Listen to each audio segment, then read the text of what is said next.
This is Paul Burnett interviewing George Leitmann for the University History Series. And this is our sixth session. It's September 7th, 2018. And we're here in the Berkeley Hills.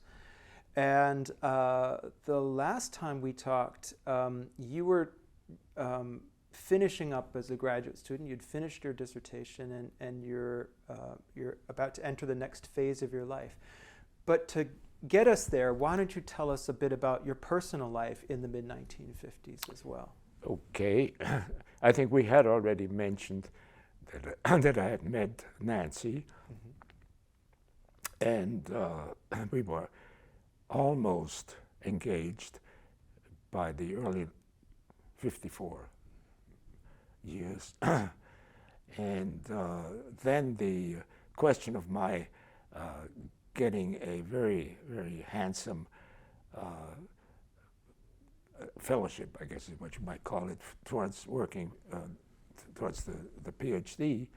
And then it was as I mentioned, my boss, Dr. Heiberg, who convinced me that I ought to go for that because he has a doctorate in fixing the toilet on a naval base is done more quickly than for somebody without one. So I decided I better get a doctorate. And then I had to pick a place to go, and the most eminent person in the field that I was going to do my thesis in and I had been working on, even on the job, was Raimund Sanger, who was a physicist, and one of his specialties was ballistics. And in those days, all you had to do is apply to a professor, eminent professor, and without going through all that paperwork, and if he or she said, yes, indeed, you're welcome to work with me, that was it. So that's how I got admitted to ETH Zurich, I guess the MIT of Switzerland.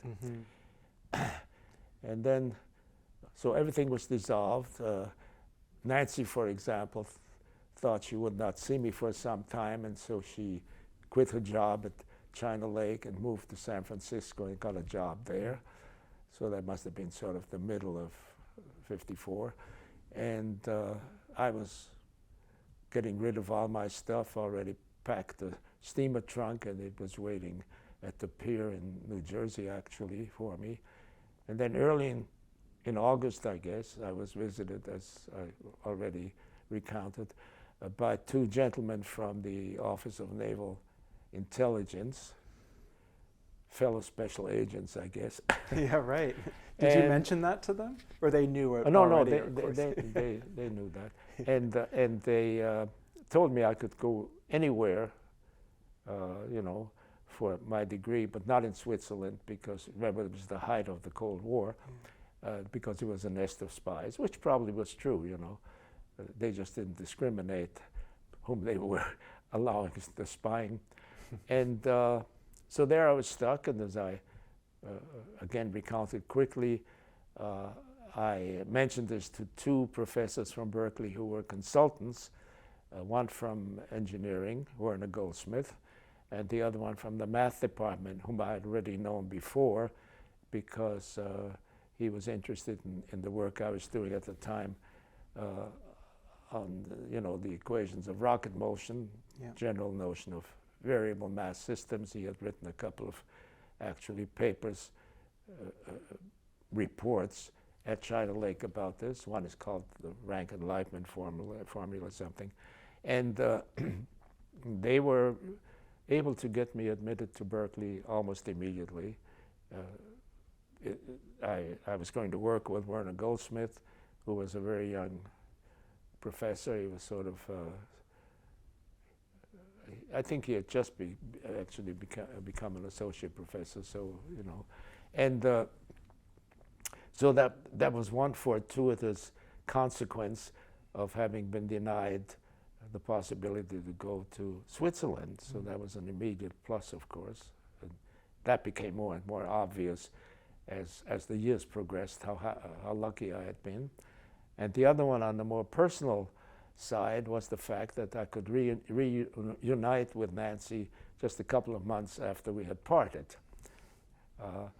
And so we became engaged right away officially.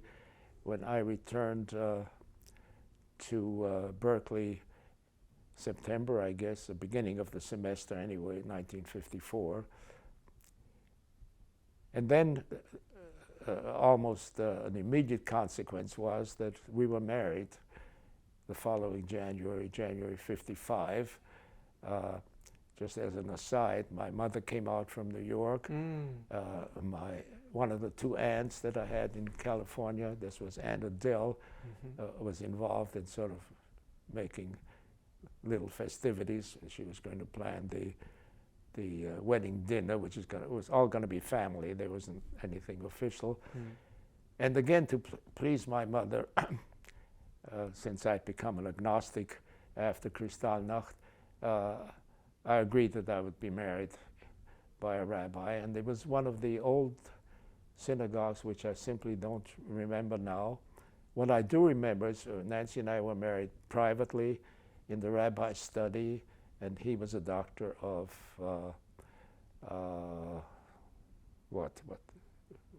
not religion, but a doctor of not divinity? Doctor of divinity from Harvard. So that's not usually what rabbis are, but he was and also in the conversation with him afterwards, the question came up, that Nancy she was perfectly willing to be converted to Judaism, since she was a Protestant atheist. He said, no. He says, A, it's not necessary. B, you're doing it just to please your mother-in-law, so we're not going to do that. So that ended that. Did her parents come to the wedding? No, her father had already died, and she had a stepmother because her mother died in childbirth for her brother. So they were 2 or 3 years apart. So no, nobody came from her family, and from my family actually the only ones who were there were my mother and the immediate family of Aunt Adele's. She had 2 sons, one who lived at home all his life, Charlie, and my cousin Al, who was married by that time. So that was about it. That was my wedding dinner. Oh, and the best maid, Nancy's friend Anne, she came. She was essentially a native of this area, and that was it. So it all worked miraculously well, and that became more and more obvious as time passed, that this unhappy consequence of the Cold War and the McCarthy era still really had some very good outcomes, and it was just, I marvel at it. I really hadn't thought about this for a long time. It just came back to me how well that all worked out. Yeah, it's amazing. And you are still with Nancy. And 63 plus years. So, that's and we're I think there are 2 reasons for this quickly. A, we're diametrically opposed in terms of personality. She is very optimistic and very pragmatic. So, for example, I'm a person who is not only optimistic, I'm a pessimist, maybe by history, and also a terrible worrier. And to this day, her advice to me is, but she knows I don't heed it, is that, what you can't change, you can't worry about. It's silly, she says. One of the things I worry about is the fact that what will happen if our kids and grandchildren have problems, I won't be able to help them. It's the thing that exercises me when I can't sleep. And, she thinks this is ridiculous, and of course she's absolutely right, but you can't change those things, it's a personality thing. And so we were sort of a zero-sum game, which worked out very well, so that we had sort of the optimal solution. And the other thing is, right from the beginning, I had to make an agreement First of all, that was a financial agreement that I make the money and she spends it.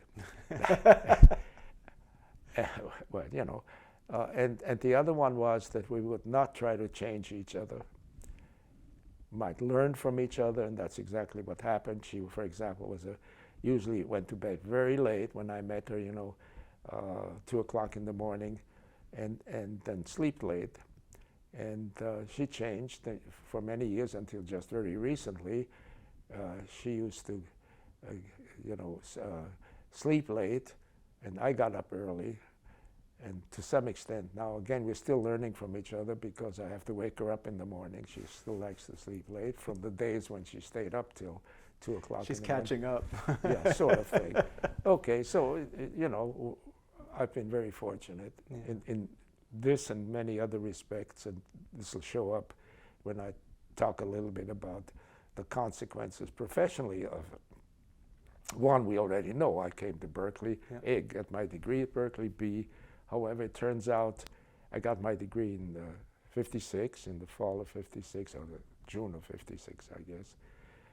We had already moved back to China Lake because I only spent the first year in Berkeley for my degree and passed my exams, and then went back to work, so to speak, at China Lake to finish my dissertation, which I did, and then I got my degree in '56, so '54 to '56 was my time, the 2 required years to be registered, I guess.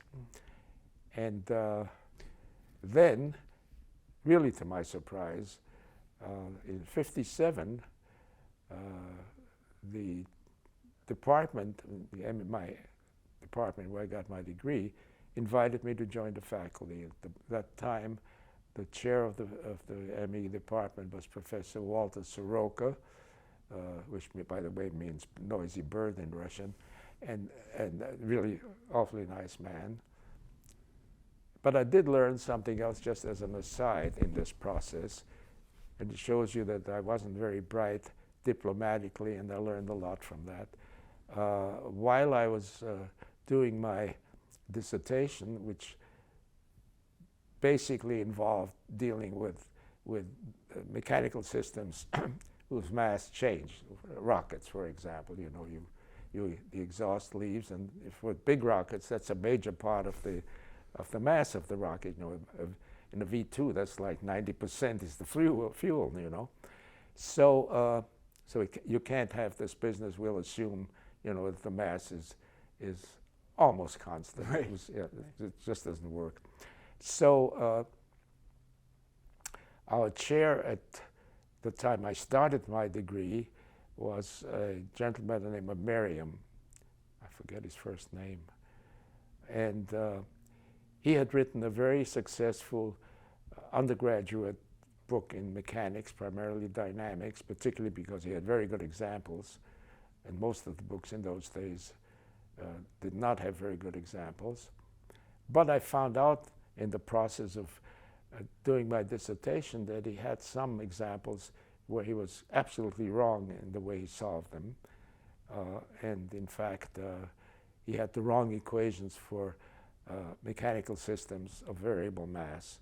So all these very nice examples of, say, having a pail of water on a scale and adding water, and then how does the weight go up, or dropping a chain, or a spool of a wire across that either unrolled or rolled, you know, and so the mechanics of the base of the system that you're trying to describe is a variable mass, you know, and he had that completely wrong, and I made a big mistake. I gave a student seminar, you know, one of these 1-hour seminars while you're doing your dissertation, and I devoted it to pointing out the mistakes in his book. That occurred to me pretty quickly. So I wasn't his favorite person, but he was very smart. Of course, he understood immediately what I said. I mean, it wasn't that he didn't understand it. He just did what a lot of people did incorrectly. Mm-hmm. He got himself an NSF grant to work on the variable mass systems. And so he had a very nice grant.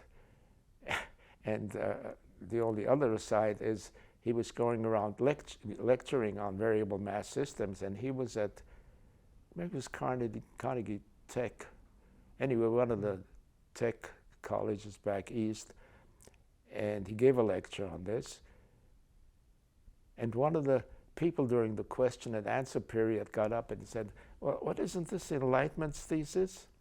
And his reply was, oh yes, but he was one of my students, in the sense that he was the chair of the department, you know. Right. So that's another aside. He was a very wealthy man. His book made a lot of money. He bought land in Hawaii and had a big estate on Maui. So he did very well. And then he rewrote the book with a co-author, and they got it then all right in the edition. That book was used for a number of years then. So that taught me not to do that again. Yeah. And as you know, it's since then always been my policy, when I think I find something wrong in somebody else's work, I get in touch with that person. And that's been very good, because very often it led to cooperation, for example, and at least friendships. Say with Lawton, for example, we talked about that. Right. You know, so that worked out extremely well. Yeah, there's a strong social component to science that we often forget about, don't we? Right. Which, by the way, brings me to something which may be interesting just for any potential listeners in the future. If they want to get more details, particularly on the technical aspects of what I've been doing, there are two sources. One, of course, is my university webpage, which has both a CV content and then a bibliography, 315 or so items. And now I lost my thread. Oh yes, and what is now the social network for science called ResearchGate, one word. And there you will find hundreds of people, including me, with their data. So there would be a bibliography in more detail. There would be correspondence and all that sort of thing, and it's very easy. Just ResearchGate, one word. For as long as there is an internet. Right, that's right. And in case there isn't, or there's an evolution to another platform of some kind. it'll be transferred. It'll be transferred over. Yeah, so and then there's those are two very good sources for anybody who wants to fill in the gaps, particularly on my career work. Can I ask you about the time you spent at Berkeley, but you were also, did you get a leave from China Lake to do the year at Berkeley, presumably? No, that was the whole thing of this fellowship, said that you keep your job as a fully paid person while you're working towards your doctorate. Okay. It was a fantastic thing, and it was sort of implied that this means that you're going to come back. Yeah. It is one of the reasons I did decide, in fact, to go back for 2 years afterwards, of 56, 57, until I came here in 57, in the fall of 57. No, again, it was one of these things. It's probably the best fellowship I ever heard of, because there wasn't even a time limit on how long they would support you for a doctorate. So,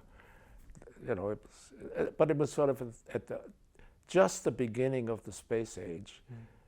And there was just a lot of money around, Yeah. And this was Office of Naval Research. Yeah, and it was really the primary agency funding sort of applied math subjects. NSF almost had nothing at the time, and the other one, which was major, was the AFOSR, the Air Force Office of Scientific Research. But the ONR and the AFOSR were really the two funding agencies until maybe even the early 70s. So that's really interesting. So it's the two branches, it's the Air Force and the Navy, their research arms that are interested in aeroballistics for obvious reasons. Well, in essentially applied engineering, applied mathematics. They both had very large mathematics divisions, and a little bit later there's a funny use of that resource that maybe middle 60s that I encountered, but we'll get to it very soon. Right. But it could be things like logistics. It could applied mathematics, as you did in your career. It was economics, it was ecology, fisheries, that kind of stuff. Yeah. It has applications in many different domains. Yeah, right. And it was pretty much the same kind of mathematics because it's a little bit like in analog computers, you know, where you do electrical circuits, but the things that you solve via those circuits, maybe in any field where the equations apply, that you could get right circuits for. That was really the whole thing. So this relationship between, well, this goes right back to really the importance of mathematics, whether you're interested in mathematics for its own sake or for future applications. And even if you're not interested, the future applications come along later on. Yeah. So it's obviously the language of science, even in biology, you know. So it's so are of course the other sciences or the sciences, but mathematics is sort of a common language across the board, and it's something that I always try to stress with students, which I think they get more advice on this now than they used to, but say 30, 40 years ago, and particularly with women, you know, it wasn't until fairly recently they simply were told, you know, mathematics is for men, and if you want to marry well or get a good job, you know, be a good cook kind of thing, you know. So it's that's a very happy development in advising students. It's not still not good enough, but it's a lot better than it used to be. Yeah. No question about it. And the Office of Naval Research supports you for a long time. As far as I can tell, certainly in the 1960s, you're regularly getting funding from them to go to conferences and to put on conferences and things like that. Oh no, they had a lot of money. I think we sort of jump ahead because we're going to get to it, but for example, they funded things like 2 or 3 week summer schools, and where both the pay and the circumstances were luxurious. That, of course, all changed in more recent years simply because budgetary.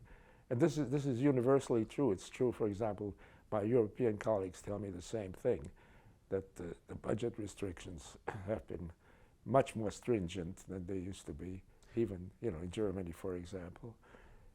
So did you notice, were there several phases of that? Did you notice that funding became more scarce in the 1970s, for example, with the fiscal crises in the government, or? Yeah, to some extent. It was personally not so important for me to do that because I was very fortunate. You know, I've had, over the years, I didn't count them exactly, counting my graduate students, postdocs, and visiting scholars, probably 70 or 80 people that came to work with me. And I think of those, maybe only 5% needed support. The rest came with their own support, you know, which was terrific for me, of course.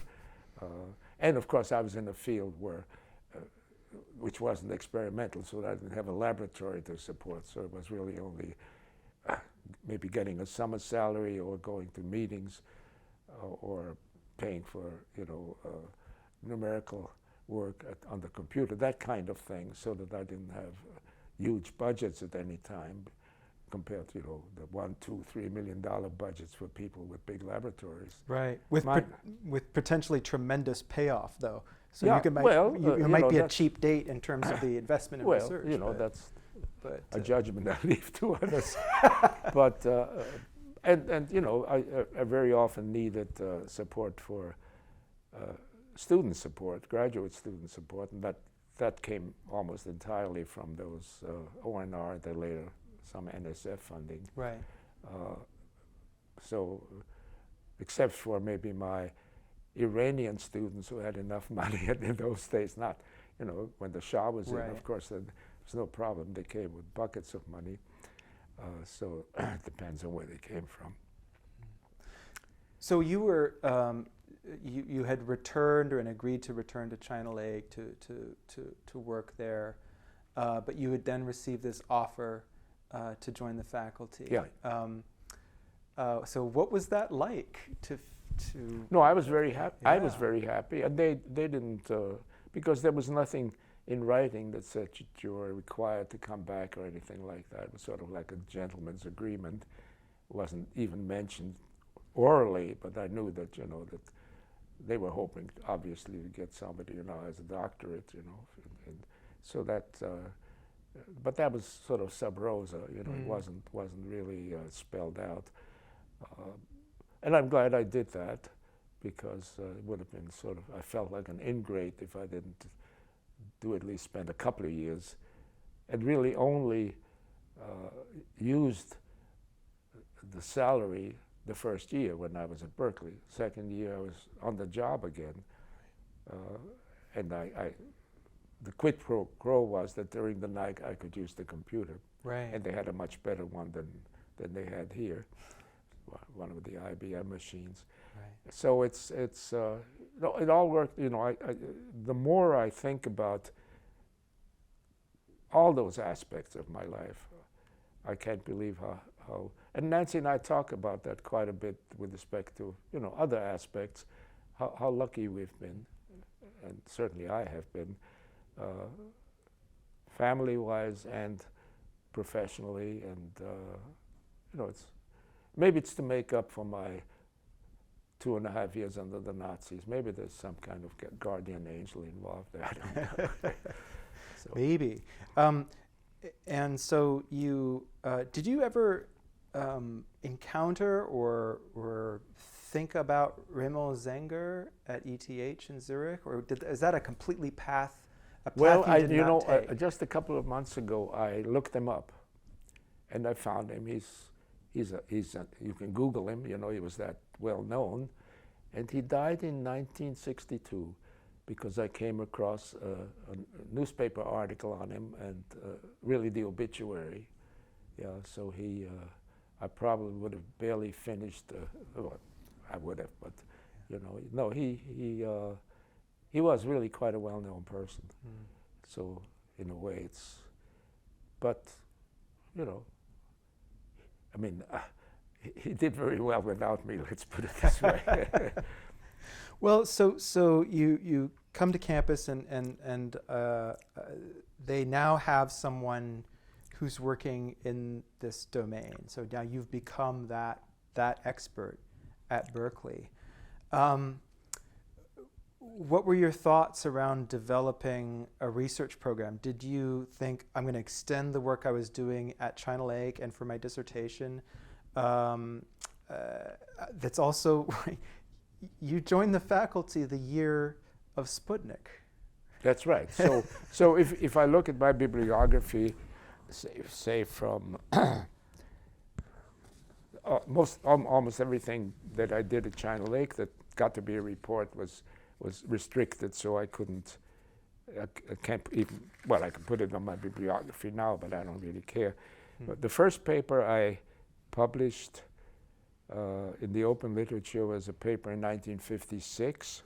So before I came to the university, on crosswind launching in really a professional journal called Ordnance. That had to do with my experimental work at China Lake, because that was already, in a sense, unclassified by that time. For example, there was an article in Popular Science which shows me standing next to a rocket launcher. There was another, in that book that just came out, 6 months ago, on the history of China Lake. Yeah, there's the same picture of me. In neither case is there an attribution to me, but I have the original photographs and more of the same launcher. So it was possible to publish. And then I had already got in touch for my thesis with Goddard, right, who was an icon, of course, a rocket pioneer from before the First World War. So the second paper that I wrote was called The Calculus of Variation Solution of Goddard's Problem, in a journal called, in fact, maybe the second issue of that journal, second year, Astronautica Acta, and we mentioned that the other day to you. The editor-in-chief was Werner von Braun. Yeah.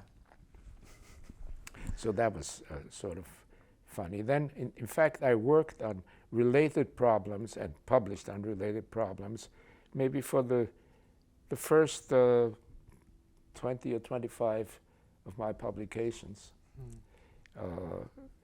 You know, and some with other applications, for example,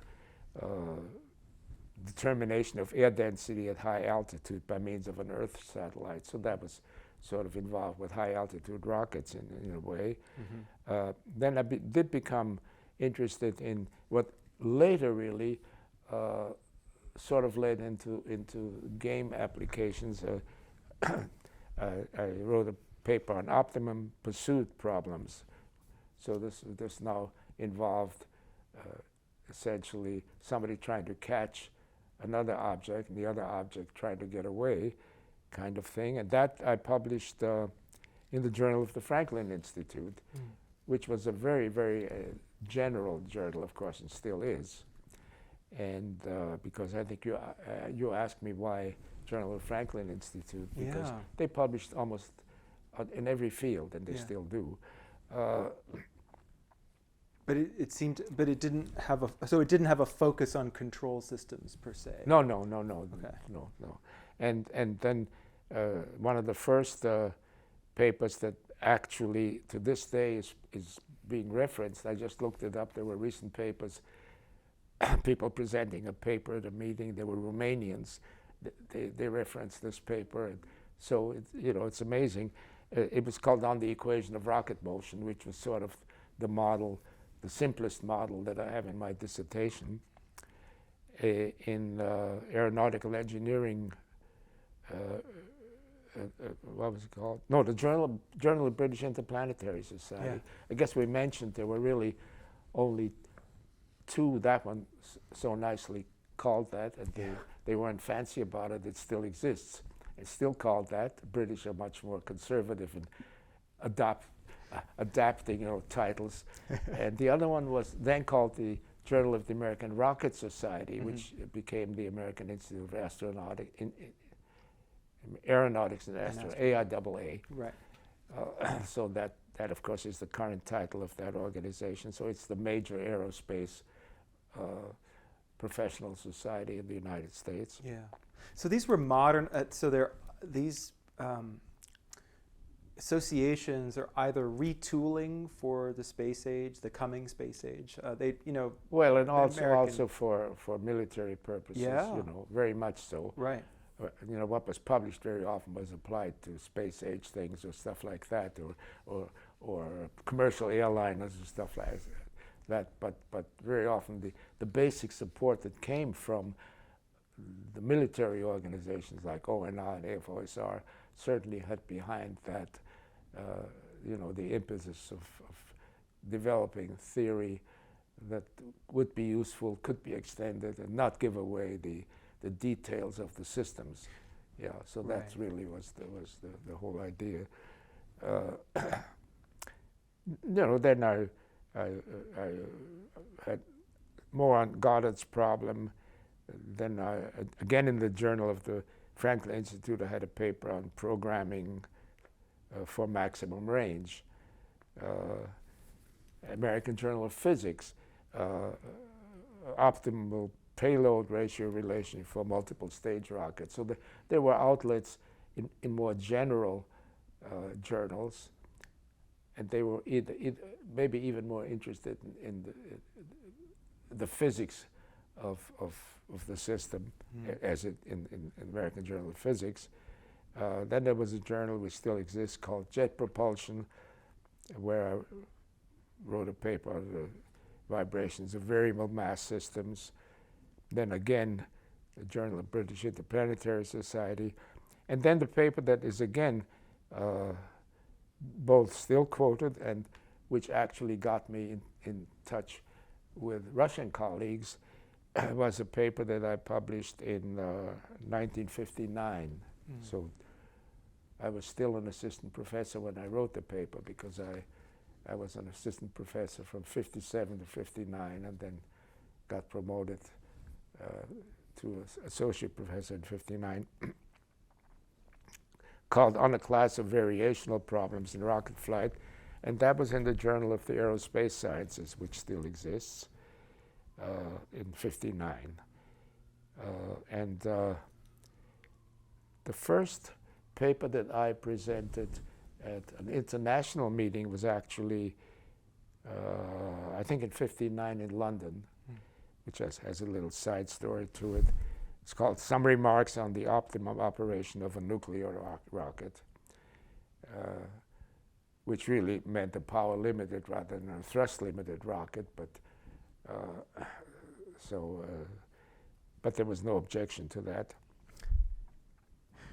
The little side story is that, being a sort of a freshman in the field, I gave a 20-minute paper, well, half hour, 20 minutes plus discussion, in a sort of a large classroom.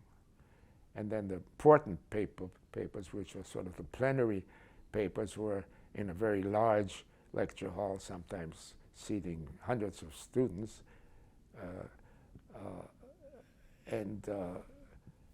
What happened was that I was all set up, to give my paper, when suddenly there was this rush of people into the room.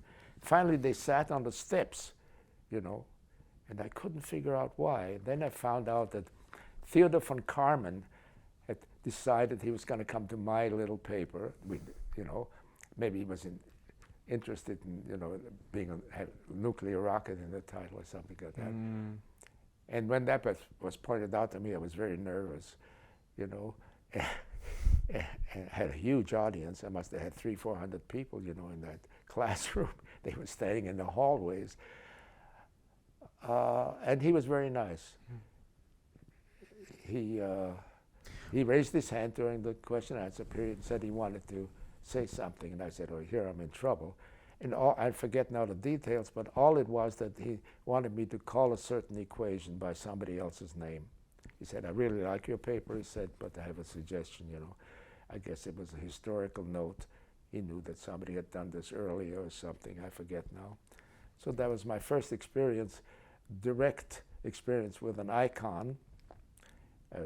Tian, of course, we had talked about the Chinese scientist at JPL. He was really the first direct person of sort of international iconic stature. And maybe it's also a good idea to mention who people were that I became involved in professionally, even only through correspondence, as in Lawton's case. Well, maybe before, go ahead. Just for some context, you may have been a freshman in this field, but you were a freshman in a field that was fresh, in the sense that a lot of this stuff is new, or it is so new that people had been working in different silos, not realizing that they were effectively doing the same work. Right. And that's something that you actually devote a volume to, but I'm yeah, getting ahead of ourselves. A little later, but that's the context, and this is all so fresh, and you are right in the center of that. Yeah, well, again, new work. How lucky can you get? I mean, I could have started to work in Sanskrit, and so it's I marvel actually at the good fate. There's no question about it. So another person that I became acquainted with through his almost the same time publications, and we became very good friends, was Angelo Miele, M-I-E-L-E, who was an Italian educated at the University of Rome, who came to the United States after he had spent 4 or 5 years in Argentina after the war. He had got his degree there in the University of Rome. His professor was a man by the name of Cicala, who was a very fine applied mathematician. He came to the States, I think, in the early 50s, 52, and started publishing pretty much in the same field, excuse me, as I did, although we never ever wrote a paper together. But we started to correspond, and he was, by the time we corresponded, I think he was a professor at Purdue. He later moved, maybe in the early 60s, to Boeing, and then back to academia, and stayed at Purdue, not Purdue, at Rice University for the rest of his life. He died about 3 years ago. Angelo Miele. Can I?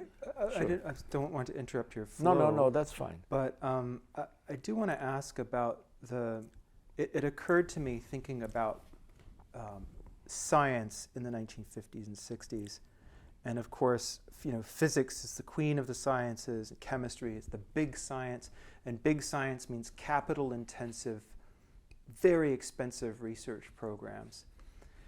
And it occurred to me how international, right out of the gate, this research, new burgeoning research area is. Immediately there are these international conferences.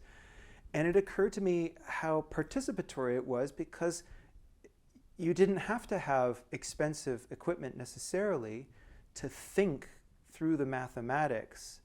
And you had old, traditional, highly accomplished mathematics departments in places such as Italy, the Soviet Union, right, these other places. So is that part of the no pun intended equation in why this research community looks the way it does? It's so international.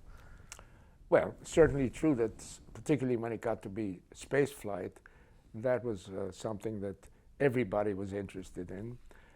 I remember when I later on in '69 taught a semester in Argentina, University of Buenos Aires. The excitement, that was the year of the moon landing. People were more excited there than in the United States. I remember that was people sitting around television sets watching this, and it was really something. So that is certainly true. Now there were presentations even at those meetings of an experimental nature. People could talk about launchings and that kind of thing, but the emphasis was partly, now the people who worked on propulsion, interior ballistics, did more experimental work. They also did, of course, the theory. So there was a little bit of experimental work, even for the exterior ballast station. For example, when I was at China Lake, I was involved with maybe 50 other people in running experiments, launching rockets. But that very rarely got reported, at meetings. Partly because it was restricted information, partly, it just doesn't lend itself so readily to, equations. So no, it's really true, and it's very fortuitous. Certainly, again, I say it's part of that whole thing that I sort of fell into. And the other thing, which is really again on the side, is I came to Berkeley as an assistant professor, either step 2 or 3, because I'd had prior work, of course, at China Lake. And I still remember exactly what my salary was. It was $7,200 a year, which is just about half what my salary had been at China Lake when I left. I was a GS-12, so, And it's the best thing that happened to me. The only thing is we ate a lot of, casseroles for a while. But, so this also being sort of the burgeoning space age gave me an opportunity to make a little bit of extra money by talking to organizations. I was invited all the way to to Las Vegas once to a meeting of, I don't know what it was, but it was not a scientific organization. I had to wear a tuxedo, I remember. And they paid me well for the trip and all that. So, and even more so, I became, what was the title? Research scientist, I guess, at Lockheed already in, well, let's see, 58? Let me see, it's probably on here. Staff scientist in the Applied Mechanics Department at Lockheed Missiles and Space Company in 50. I was there from 58 through 64 every Wednesday and in the summer during the week. And that salary essentially was as high as what I got from the university. Oh my goodness. Yeah, Wow. particularly since the summers, you know, were included in this. Yeah. And it paid for going to meetings in addition. Right. And I had a colleague who was in continuum mechanics in my department, Paul Nagdi, a very highly regarded one, who was also in that department but working in continuum mechanics. And we very often drove down together. It was always Wednesday. And where were the Lockheed facilities? In Palo Alto. Okay. Yeah, they were right next to Stanford. Right. Yeah, so that really more than made up the loss in salary. And that really wasn't rectified for anybody until we got a Republican governor, Duke Majan, in the early 70s. Our current governor, who was then before that governor, his feeling was that professors should take a cut in salary because they get psychic satisfaction from their work. I still remember that.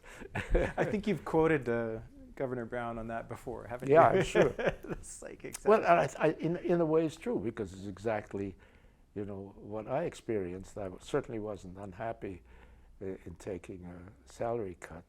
So no, it was terrific. And actually it didn't really impact my life because even first 4 years, from 57 through 61, we lived in El Cerrito. We had bought a house, and in those days you could get a very nice house for $22,000, $23,000. That was already a pretty good house. And I think my mother lent me part of the money for a down payment, which was like $3,000 or something like that. And that, together with being able eventually to move to this location in 61, really didn't impact my, whatever you want to call it, my living conditions at all. No, I'm also very grateful for that, you know. And the other nice thing, as long as we're talking about moving here, is we built this house and we moved in Thanksgiving 61. It only took 4 months to build this house, by the way. And two of my closest colleagues, first of all, my thesis professor, Werner Goldsmith, lived 2 blocks from here. And the man who became my best friend in the department was Professor Reinhard Rosenberg, whose family had also emigrated to the United States. He was not Jewish, his family had converted a long time before that, whose father had been, in fact, the dean of a very important university, a rector maybe, but the Nuremberg laws still applied, so as far as the Nazis were concerned, they were Jewish. And you know, so there was an immediate sort of colony here, 5 minutes from campus, you know. And so all this worked out just beautifully. I still can't, you know, in retrospect, I really didn't realize that, but I really lucked out again. I can't overstress that, you know, because, you know, getting to the point where it's time to be grateful, and I am, you know, sometimes to people, sometimes just to circumstances. Yeah, Yeah, you're thankful. Yeah. In that time, were the hills just beginning to be colonized? As No, you no, put no, it? no, no. Professors had been living up here for And forever. other people. Yeah. It was actually the Rosenbergs who found this lot. And almost everything else, except for the very large lot about up the street, which people never wanted to sell, it's like half an acre. This was all built up already when I moved up here. Every house that I look at now, out here, was already here. Mm. Yeah, I think this is the last house that was built, with the possible exception, maybe the one. No, even the one next to us was already here. Yeah, yeah. So and above us. Well, and things began to fall into place. There's the Lockheed thing, and there's you become associate in '59, and then within a few years, full. And so there's a pay bump with those. So you're able to put yourself on a fairly good footing early in your career. I mean, Yeah. you're still quite young at this point, and so that enables you to focus. Well, and then in thinking back on what today, to me, looks almost hard to believe that I went from assistant professor to full professor in 6 years, is really partly due, I think, to what I didn't realize until I was on the budget committee at the university.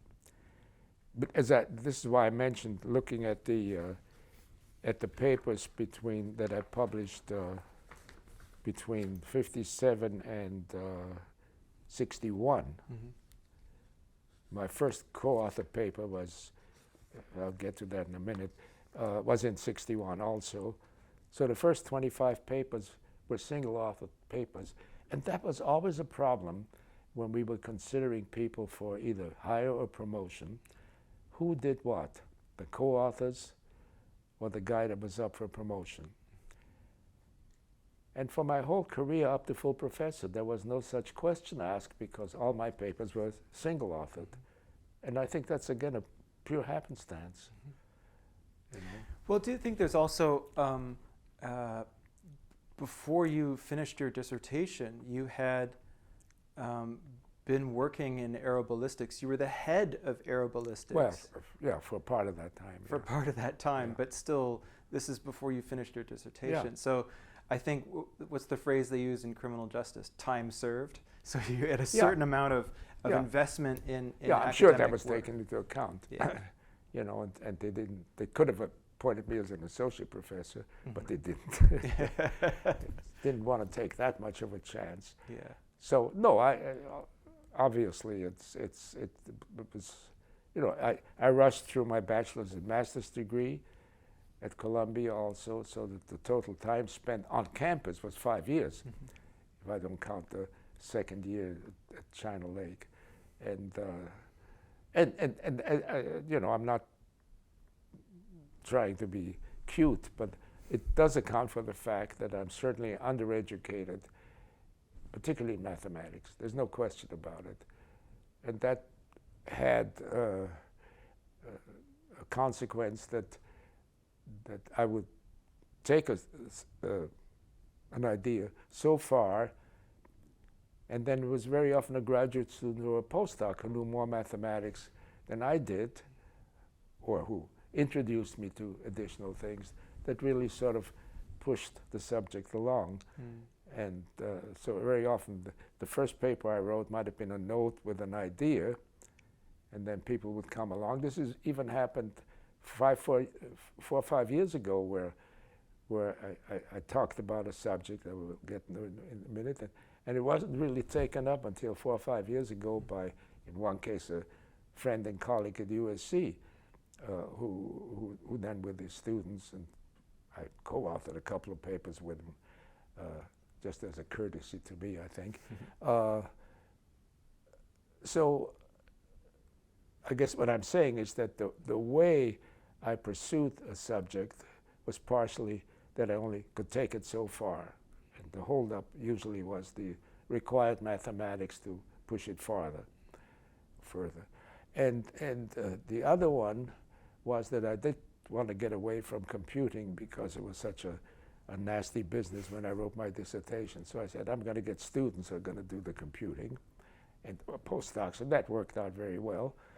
And then the whole idea of applications very often came from the people that either came as postdocs or visiting scholars or students who, had applications already either in mind or working on them, and then thought working with me would be mutually a good thing, and it was. This is maybe, in a sense, what made the fields of my working, much broader than it would have been otherwise. If I'd stuck with exterior ballistics, I'd be stuck. You get pulled in directions by the graduate students, and they and come the postdocs and the very often. postdocs. Yeah, right? very very much so, and I'm very grateful. And I'll mention a couple of them when I just want to take sort of examples. Yeah. In fact, the paper number 26, which was in 61, I wrote with a fellow Stan Ross, whom I met when I was at Lockheed, and he had graduated, got his PhD at Stanford after me, well, about the same time as I got mine here, I guess, and started his own consulting company.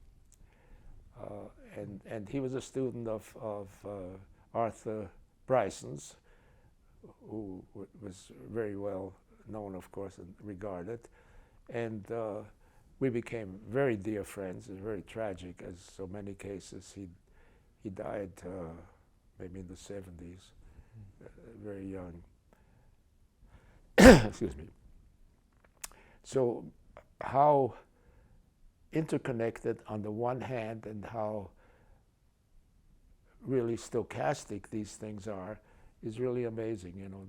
Completely unplanned, many of these things. They just happened.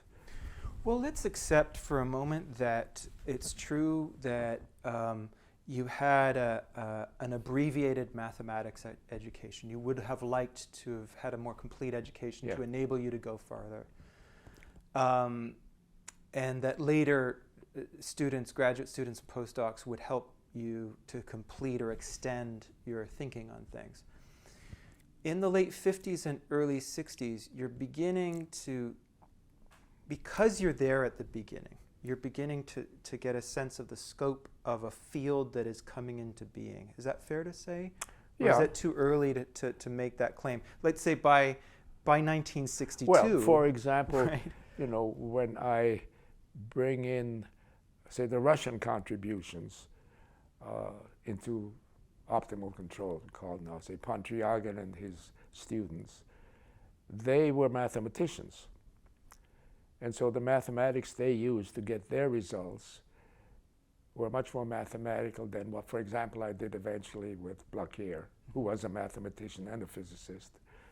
So in fact, now it's maybe a good time to bring him in, because we're not, Blaquier from the University of Paris, because in 1961, in fact, Rosenberg, who lived on the next block, went on sabbatical, and they invited essentially a replacement visiting professor, and maybe Rosenberg even had met Blaquier before, because Rosenberg was a big Francophile and he always went to France.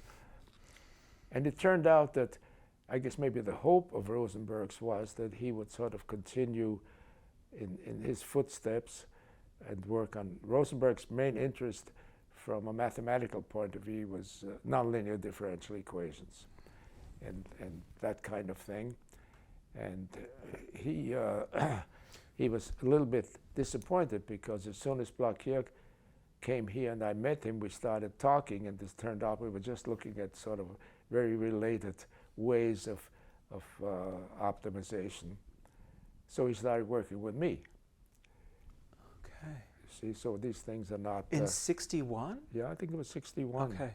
So I have a letter from December 64 inviting from you to Austin Blaquier, inviting him to participate in a meeting. In a meeting. Oh, by that time we had started to work together. Okay. Oh, yeah. Okay.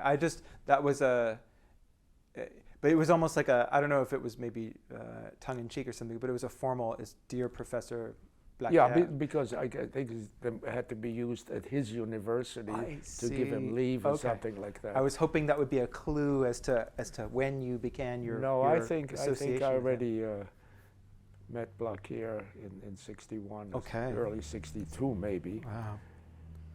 Wow. So he had come as a visiting professor to replace Rosenberg, who was on sabbatical. Yeah. In fact, on sabbatical at the University of Besançon, as I remember, in France. And this sticks in my mind for another reason.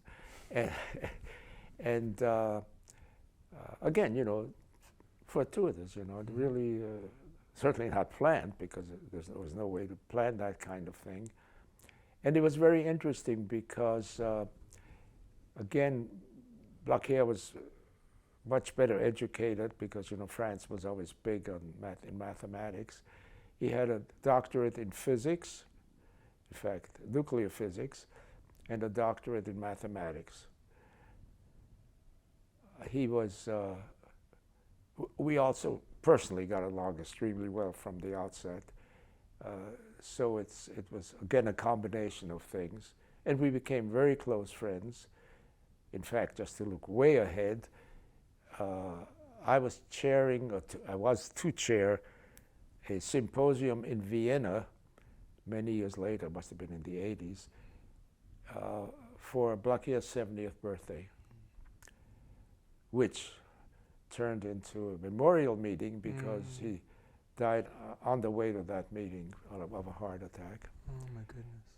And we became almost like brothers over those years, We worked together till maybe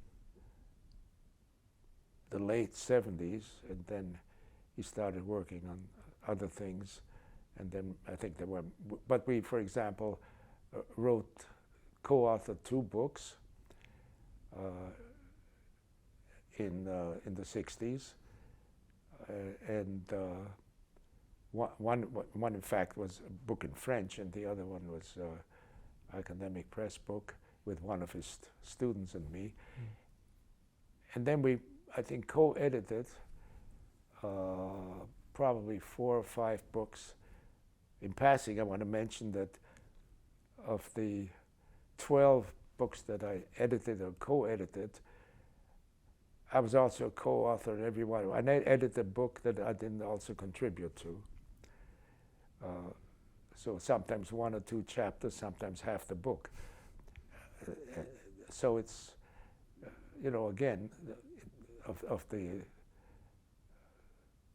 I think there were 5 or 6 real, either single or co-authored books, and the other ones were edited and co-authored. So that's about, 17 or 18 books. That again was because I got involved very early in every respect in international things. Yeah. Now, that may be part because I came from there, there's no question about that. And part because I worked in fields where there was, as you mentioned, a great international component to those. And that goes also for partly my students and certainly my postdocs.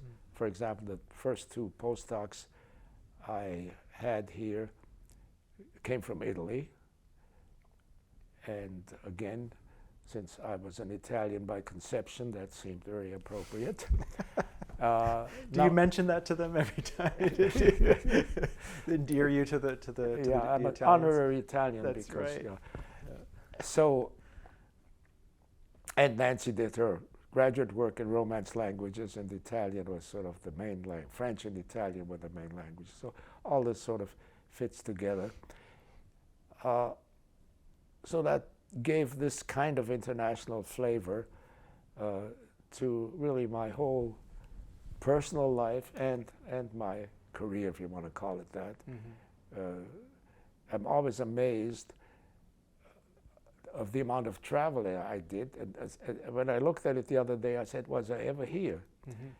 And Nancy and I didn't travel together, certainly not internationally, until our kids were old enough so they could come with us, for example, my trip to Argentina.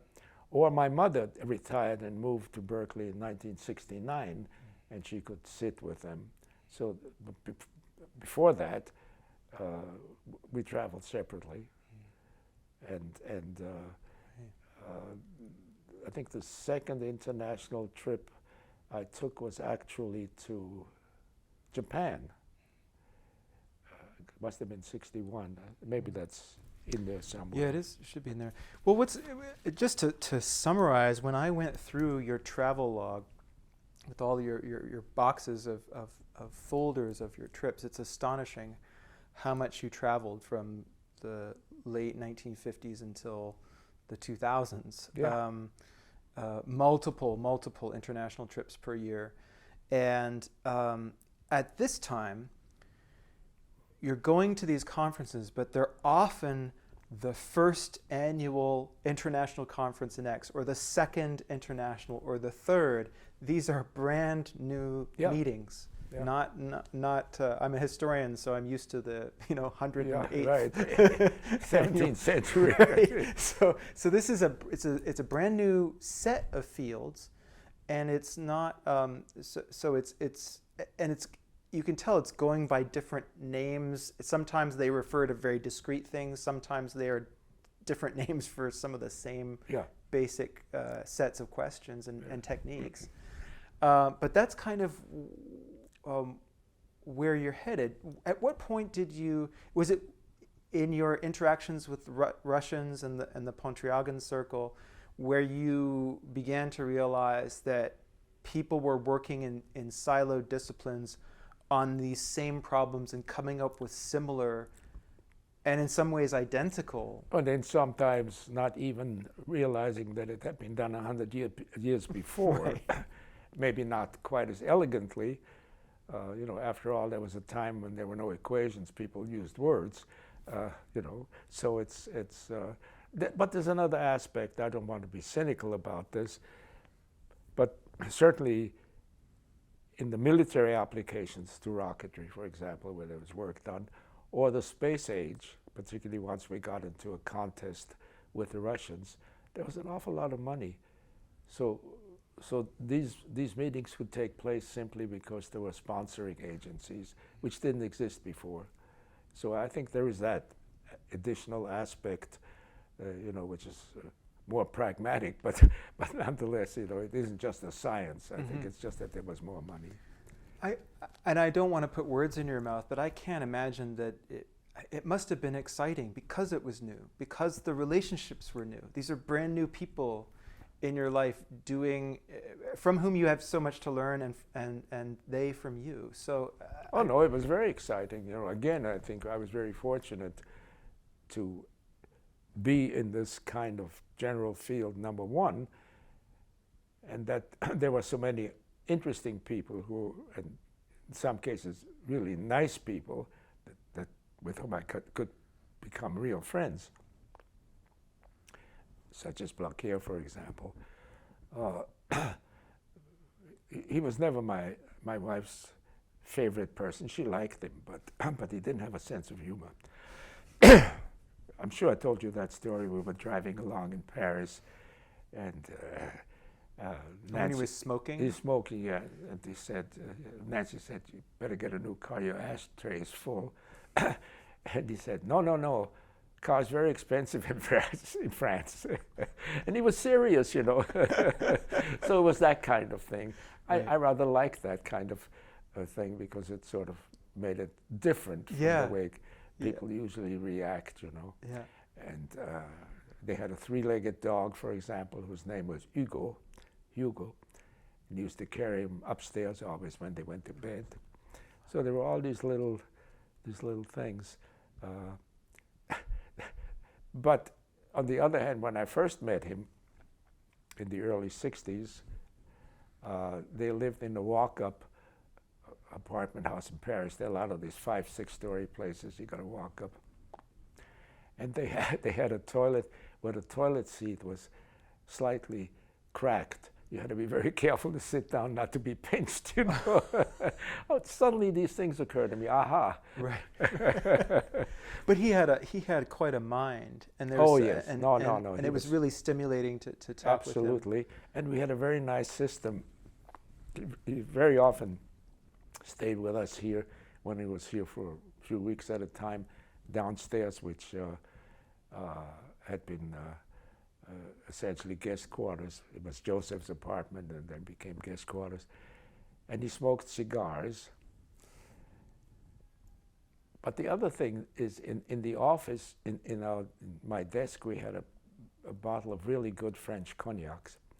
And when we thought we had solved something, we always had a shot of cognac. Oh, nice. And very often we hadn't solved it, so that made it. So you also, in hopes of inspiring. Yeah. No, yes. No, I mean, there are these little things that really are not part of the field, but make the thing maybe more human. Oh, I think it's part of the, I don't know. I think a lot of that is part of I think of that as part of scientific practice. Maybe not cognac per se, but the social interaction, the ability to work with someone closely over years, that's a relationship, and I think that's really vitally important to whether someone collaborates or not. Yeah, and I think you have to get along. If you don't get along, then it probably doesn't work as well. Right, yeah. right. And you're more forgiving. Yeah. You know, and we again were a little bit complementary. He knew more mathematics than I did, but I was a little bit more oriented towards application. So very often the examples we picked, say in writing a chapter in our books or something like that, were influenced by that. And also because of the stupid questions I asked in the mathematics, I very often found mistakes. And this is true to this day. This is people very often, until very recently, worked with me because I was so critical. And and here people really know what they're doing. And then I said, how the hell did you get from here to there? And then they say, uh-oh, you know.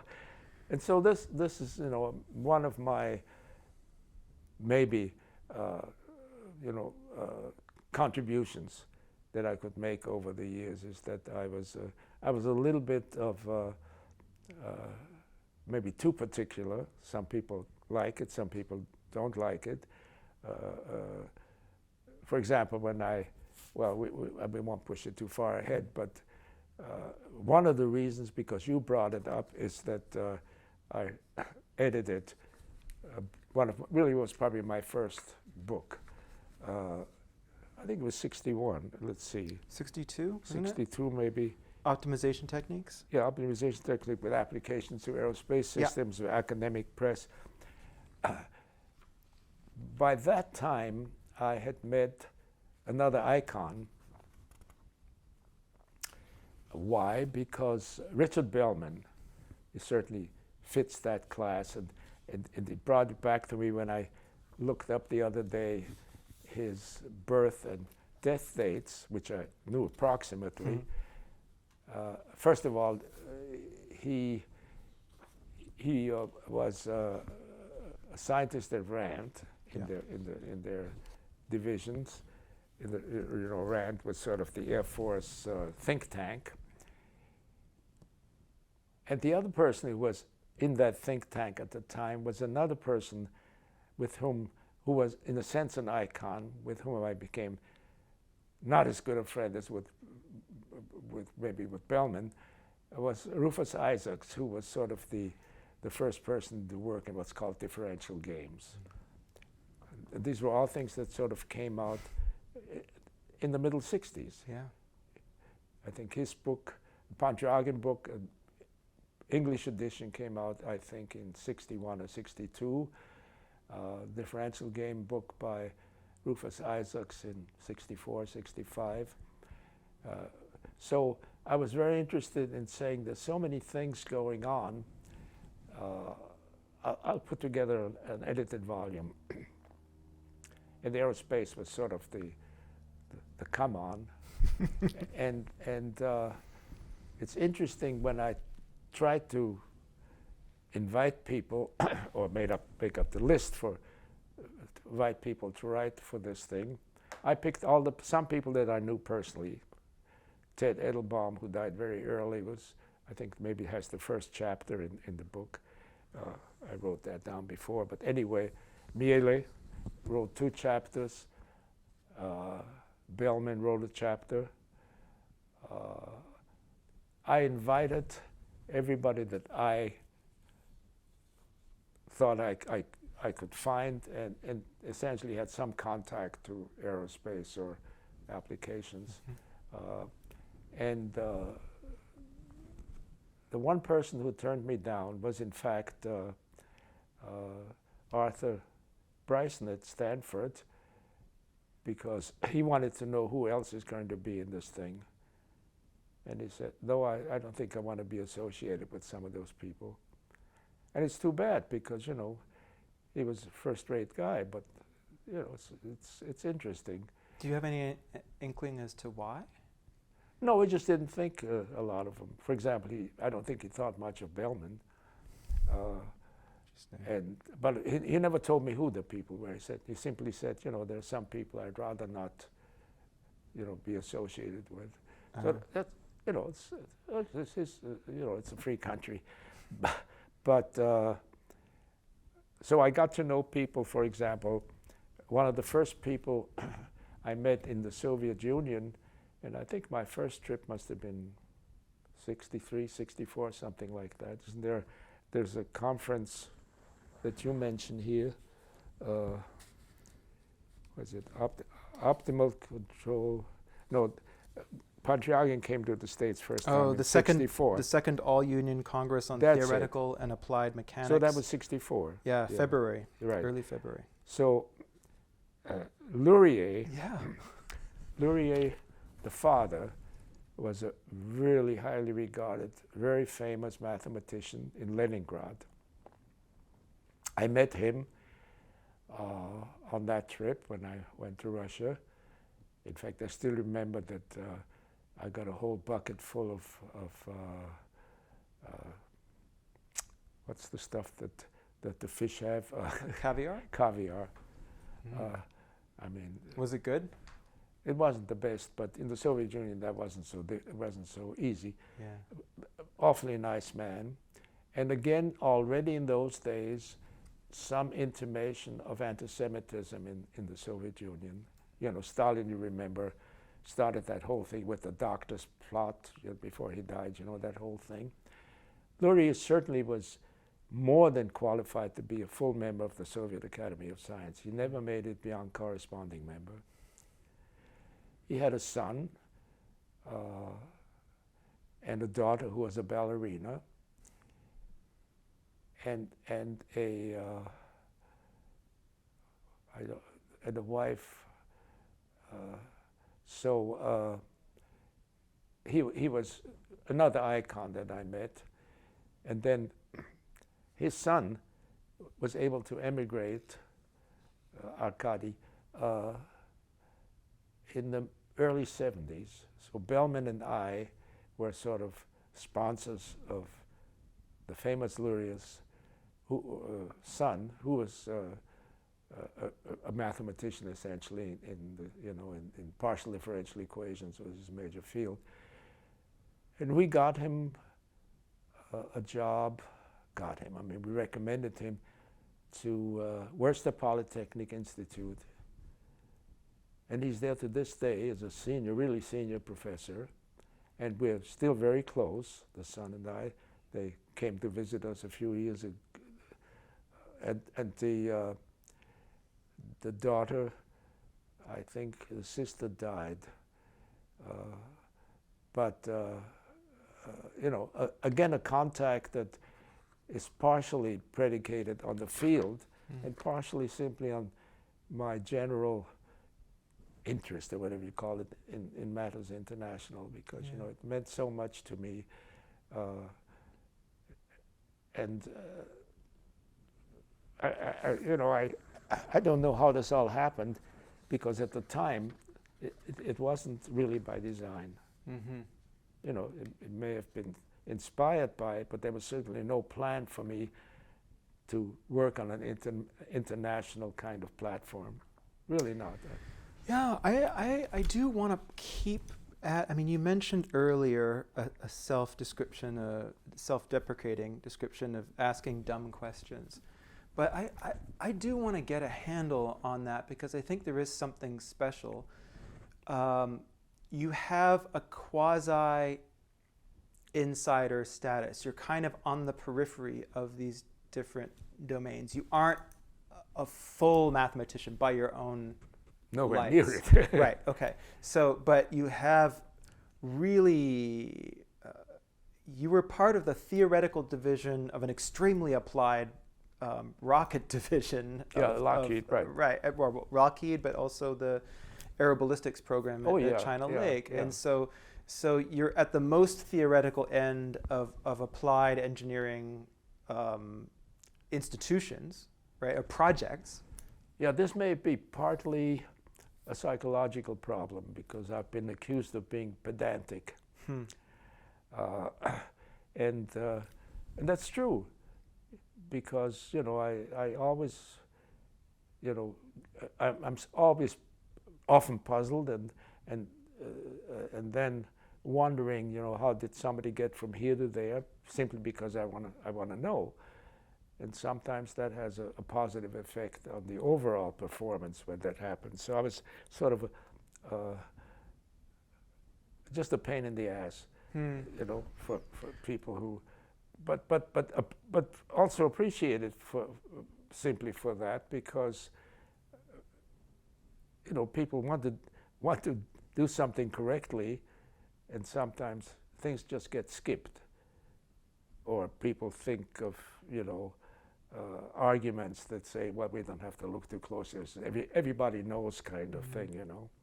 Well, I'm trying to think of like other domains, and I wonder if you are somewhat multilingual or multicultural when it comes to science and engineering, that you've been in these different domains, you talk to different kinds of thinkers, and so when you come to a mathematician who's working in a particular silo, in a particular domain with a particular language, you come at having talked to different people with different languages, and you come to them and say, well, what does it look like when you turn it this way? Yeah, I think that's partially true. I don't know how you know, vital it is, but that's certainly an aspect of it. It's you know, I'm pedantic in other ways too, so it's not just in science. I'm trying to be organized and I don't know if pedantic is the word. Well, let's pursue that. So pedantic is someone who parades their knowledge, right? Someone who is demonstrating. Critical. And critical? Yeah. Okay. I really meant more in the sense, not that I'm trying to show off, but that I'm simply demanding of as much rigor as I can hope for. Maybe that's, you know, I wanted people to be rigorous. And that was one of the arguments. One of the things that I always somehow got into an argument with Arthur Bryson, because he thought, you know, I was always looking for these special crazy cases, you know, and wasting a lot of time getting sufficiency when necessary conditions are enough. Not that he didn't know this, because, you know, he was a member of the National Academy of Engineering and Science, certainly a very bright person, but he became a little bit, right, it's very interesting, you know, in his first book, well, he really wrote only 2 books, but his well-known book that he wrote with Larry Ho at Harvard, which, an early optimal control book, about the same time, in the middle 60s, 66 or something like that. He does in his foreword thank 5 or 6 people with whom he has interacted and for whom and I happen to be one of them. But the interesting thing is, now his name is Arthur E. Bryson, Rudy E. Kalman. He gave me a middle initial E. I was the only one who didn't have a middle name. So he gave you one just to... George E. Leitmann. For engineering, I guess. Well, you know, he figured, you know, and as I say, you know, he was very nice, and he mentioned me in the foreword, and so he didn't have to do that because I had nothing to do with this book. So it's a strange life, I guess. Well, I mean, yeah, I looked at this book, and you write the foreword, and the foreword is extremely compelling because it really distills a lot of what we've been talking about for the last 2 sessions. You mean about optimization techniques? Yeah. And it's when I look at it and I look at the people you've brought together, and I see it's like it's people from companies, private companies. Yeah. It's people from RAND, from Los Alamos. So you've got national labs, you've got universities, you've got laboratories. So you don't discriminate, or you don't think that this has to be an exclusively mathematicians conference or this and that. You're thinking about where can I find interesting people to pull all this together. So are you also perhaps an impresario? You're someone who is someone who brings people together. Obviously you do, because you put together an edited volume, and you've done that many times over, and you've done that with conferences too. You've put together conferences. Yeah, well, I think that that's partially true, and it, in fact, is even true in Nancy's and my private lives. We have many people who became friends by being brought together by us. There's a large number of people. A lot of them are dead already, but people very often mention that. They say, you know, you're the guy who, or you and Nancy are the people who got us together. We had wonderful dinners here, particularly in the 70s. Nancy's a great cook and baker, and very gracious in general. So that, you know, her contribution, other than making me happy, was that, you know, it brought a lot of people together. And that doesn't hurt, no. You know, and so it's not a planned effort, but that's the way it works out. Yeah. Well, it's something you almost kind of it's a personality thing, and couples are like that too, if they're just kind of welcoming people. Well, I just enjoy people. Yeah, you know, I really do, and that's why I eat so slowly. It drives people crazy sometimes. As somebody at the place where a former professor at Berkeley said to me the other day, you know, George, you talk too much. And then she added gratuitously, about yourself. But she's one of those acerbic people. Used to be a German professor. Well, that may be my fault, because I'm training you to talk about yourself more. So this is my influence. Whatever. She noticed that. Right. So in this foreword for optimization techniques, you know, you outline a couple of basic problems. When you're trying to design some kind of system, you have to identify the goal. And sometimes there are multiple goals. And sometimes, and often, there are trade-offs between the goals. And that's a really extremely elegant description for what all of this is. And then there's a second set of problems, which is what's the right technique to decide among those things that need that problem that need to be traded off. And this project was to you had identified that there were different quote schools of optimization that have gone by different names. And in one sense, you said the schools just use different language to describe similar or even identical methods. So I was really, really intrigued by that. And you have alluded to that in our previous conversations and previous sessions. And so that was already evident before you set this up. This volume was to demonstrate that. You already knew.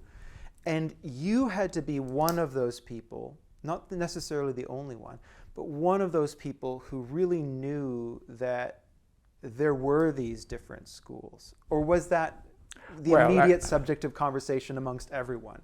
Was that really clear? No, there were no other people in planning this volume. That I know.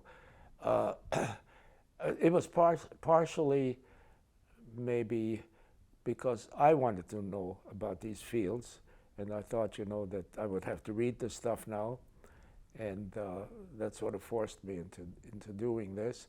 It also was a little bit of an effort, maybe, to demonstrate that many of these things were done earlier or in a related way, and this having to do with, say, the classical calculus variations vis-a-vis the maximum principle, vis-a-vis the more numerical methods like dynamic programming. Later on, you will see that this led to really interesting confrontations, even at meetings. And again, people sort of motivated by what they wanted to do rather than, just to do the theory or just the application. And I always found that very interesting. I think it's also through a realization that became more and more obvious that I don't know very much, and maybe this is one way for me to learn something in a forced way. Again, probably not deeply enough, but nonetheless at least get me acquainted with methods, and then it allowed me to meet a lot of interesting people, of course, which to me is always a major aspect of doing things, because it's a rare thing actually to be able to meet interesting people, because usually it gets to be a small talk conversation, and that's very nice, at a cocktail party. But if you if you're more serious about it, then that gets to be an awful waste of time, and we don't have a lot. So it's not all unselfish. Let's put it this way. And maybe it was required because there may have been other older methods of doing things, and there are different ways of slicing it up. It could be dynamic programming, could be calculus of variations, could be the Pontryagin maximum principle. But you were witnessing the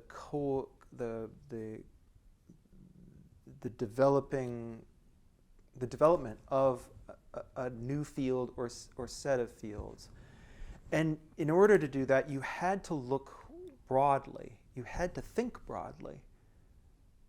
Yeah, I think that's true, although I'm not sure that I was aware of that when I did it. Maybe it was, just happened because that's the way it happened, but I'm not sure that I planned this in any kind of rigorous way. I mean, No, but you sensed an absence. You sensed there's a couple of things. One is there's too many people doing the same or similar things, and they're not talking to one another. Well, that's certainly my point, is that this is one of the major problems I have, and it's partly simply because of the volume of stuff that is being done, that there is a great lack of communication into neighboring or overlapping fields today, because everybody becomes a specialist today. And it's true in medicine, certainly, but I think it's also true academically. More and more specialized courses. If you look at the curriculum, the specialization is immense. Now, it's become, of course, given the volume of knowledge, it's become almost impossible to be a Renaissance man. There are very, very few of those around, and I think it's almost impossible. And the other thing is, the international aspect is really, not to a minor extent, because of my feeling that if by experience again, if we're going to, have the world go on, we better go beyond, just looking at science, and I feel that way about sports as a nationalistic kind of endeavor. We're better than you guys, and I think that's very bad. It really bothers me. Yeah. Because we're in such dire straits, and seems to me ever more so, just because people want to be in smaller and smaller groups, more little countries, and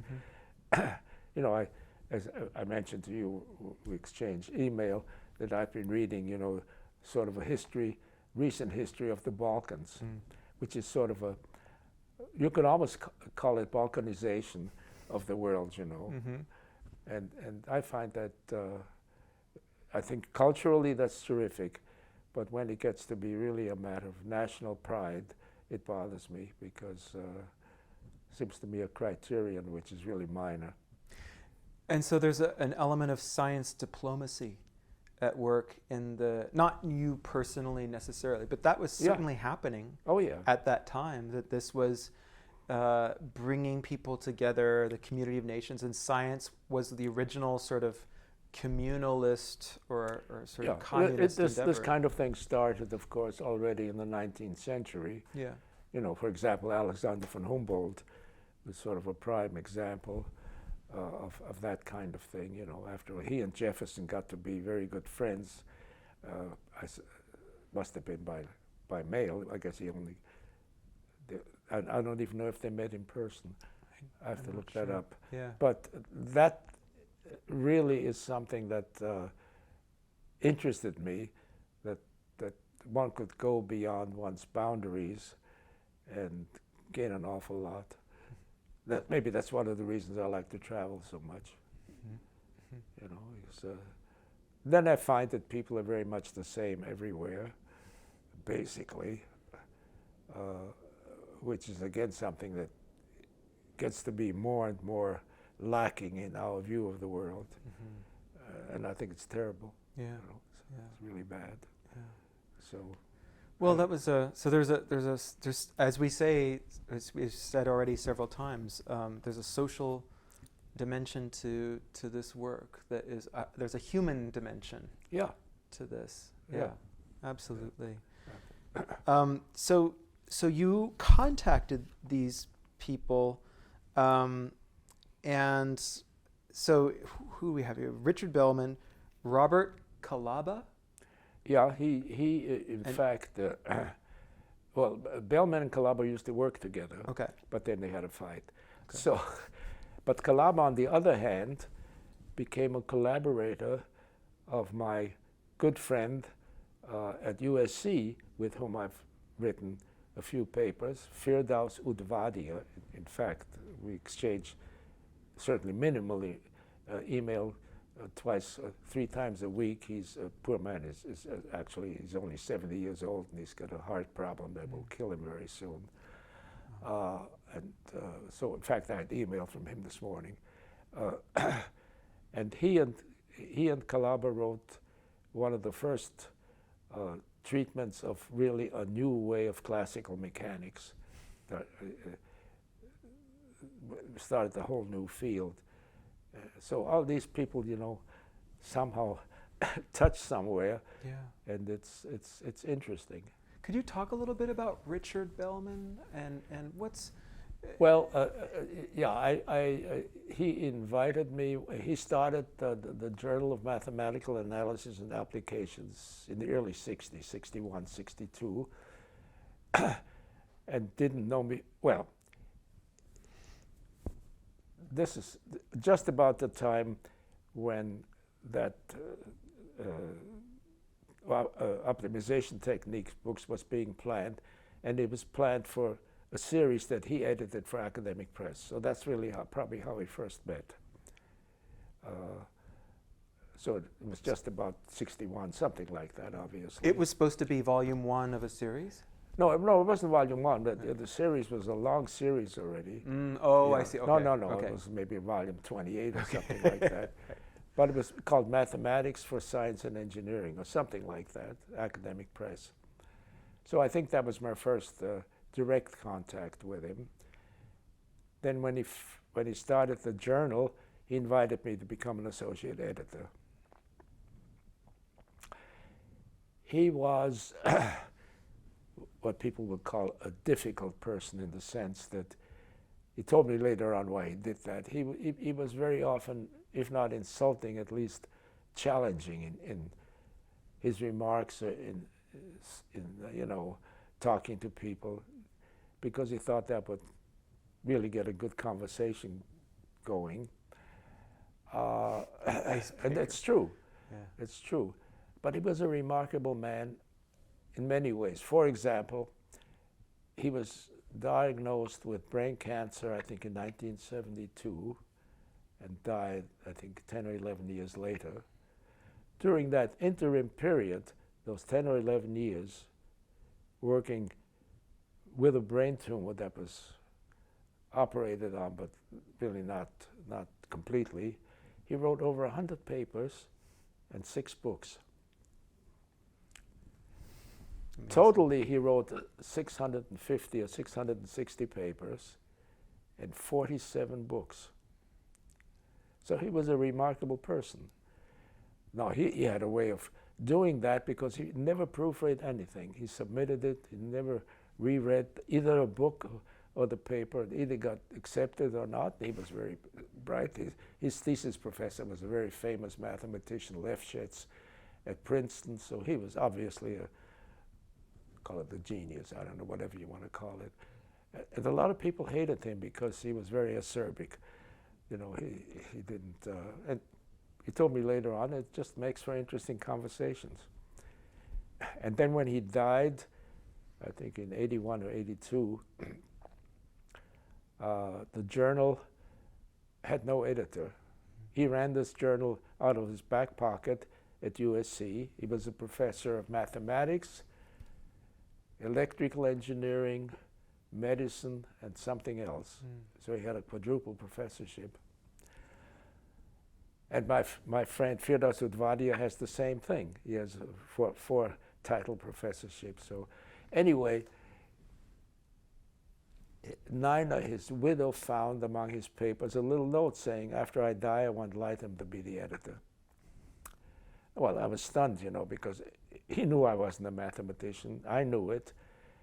And I thought about it a couple of months, and then I accepted with the stipulation that I would only do it if there were co-editors, one a true mathematician and I.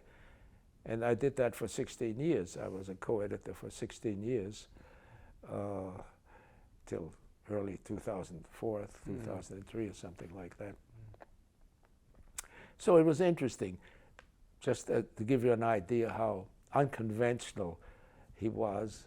He and Nina went to dinner with us at the Blue Fox, which was at that time the best restaurant in San Francisco. It must have been the middle 70s, something like that.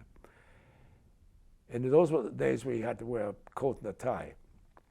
He arrived in khaki pants, a sports shirt, a raincoat, and they almost didn't seat us. I think maybe they brought him a tie, I'm not sure.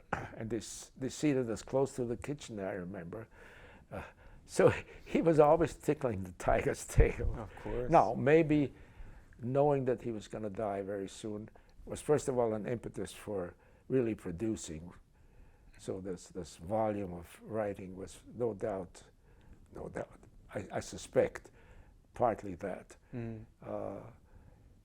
He was a very good tennis player, and while he was dying of this brain tumor, they lowered him into the swimming pool with a winch. So he was a strong personality, no question about it. Goodness. But not likable. Yeah. He wasn't so concerned with that. He was no. He couldn't care less. Right. Well, so he and Robert Kalaba were from Rand. Derek Loudon we already talked about from Canterbury University, New Zealand. Bossard Bossard. Yeah, I don't really remember from Los Alamos. Yeah. So he's from Los Alamos National Lab. But he was not a friend or anything. Yeah. I mean, I just picked him from his references. Yeah. And then 4 contributors from the aerospace military industries. So 2 from Grumman, 1 from Lockheed, 1 from Boeing, and 1 from General Electric. Yeah. And Yeah, no, the one, Kelly, I don't know who his co-authors were, but Kelly was, let's see, I don't know whether by that time he was, had his own company, but yeah, he was with a space company, I forget which, or aircraft company really, Kelly. Later started his own consulting firm called Dynamics Associates or something like that. Ted Edelbaum, I think, was from a company. He wasn't an academic. United Aircraft Corporation. Yeah, I remember that. Very, very fine, personally very fine person, and certainly extremely good. He wrote on unnecessary and sufficient conditions. Is that what you were talking about in the last but I session? think he was really dealing with static problems in that field, not dynamic problems. Yeah, Okay. but yeah, and he was again very much a careful person. Let me put it this way. Yeah. Then there was Mealy. No, he was an academic, but eventually he was at Boeing. So at that time he wasn't at Boeing yet. I'm trying to, who were the other people from industry? I don't remember now. I can look it up, the book is down here, but well, I think the only point I wanted to make was the wide range. I mean, you pull people in from obviously this is kind of ballistics and that kind of thing, but people who are thinking about problems and could speak to different aspects of the problems of describing an optimal system. And then there are the academics as well. So national labs, universities, and private industry. And that perhaps in that area would not be so uncommon because... No, because those were places where they did work in that field. Exactly. Yeah. But I thought it kind of spoke to the kind of, what's the adjective, Catholic sort of ecumenical, bringing in people in from different domains to talk about these ranges of problems. Then the year after, you are made full professor, so that must have been a good confirmation that you're on the right path. I'm not sure how surprised I was. Maybe not as surprised as I am now, frankly, because I had more exposure to the academic field, which at that time was very small, of course. It was, I'd been here, 7 years or something like that. I hadn't served on the academic senate committees, but later on I got exposed to really academia that way. And I think that, was it a couple of years later, I was actually invited to write a textbook in optimal control by McGraw-Hill. And there was a reason for that. They had accepted a book by Athens and Falb. Athens, like the town Athens, F-A-L-B, the second author. The initial textbook had 1,100 pages. And they wanted something under 200 pages just to set it off. So by that time, of course, I had started to discuss a geometric method for optimal control with Blaquier. We had already written a few papers on it, and maybe we had already written or were writing the 2 books that we co-authored, one with one of his students. And we met a lot in France, and he spent, in addition to the sabbatic year that he was here, he spent time here very often. So it sort of, somehow these things always sort of came together without a basic plan, you know. But you were relieved, in a sense, to be leaving the narrower domain of aeroballistics, because Oh yeah, definitely. in the interview in Spaceflight, when is that, 69 or later, you're quoted as saying, I used the Latin for it, but panem Breads and circuses. bread and circuses of the space flight world. So there was an aura. You said there was an aura of bread and circuses around it. So it was the center of popular culture. There was lots of money being thrown at it. There was obviously the military-industrial complex involved. Yeah, absolutely. Was that part of it? It had become a bit overwhelming for you? I don't know if I was so conscious of it. I think it was really more by exposure to other people that I broadened things, rather than by saying I got to get out of this. Right. No, it wasn't. I'm sure it wasn't that. Yeah.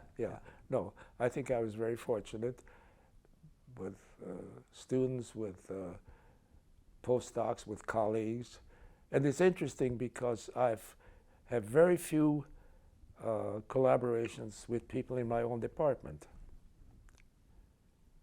You know, Roberta Horowitz, who is the chair of mechanical engineering for a number of years now, he and a couple of his students, we have maybe 3 or 4 papers together. I can't think of any other.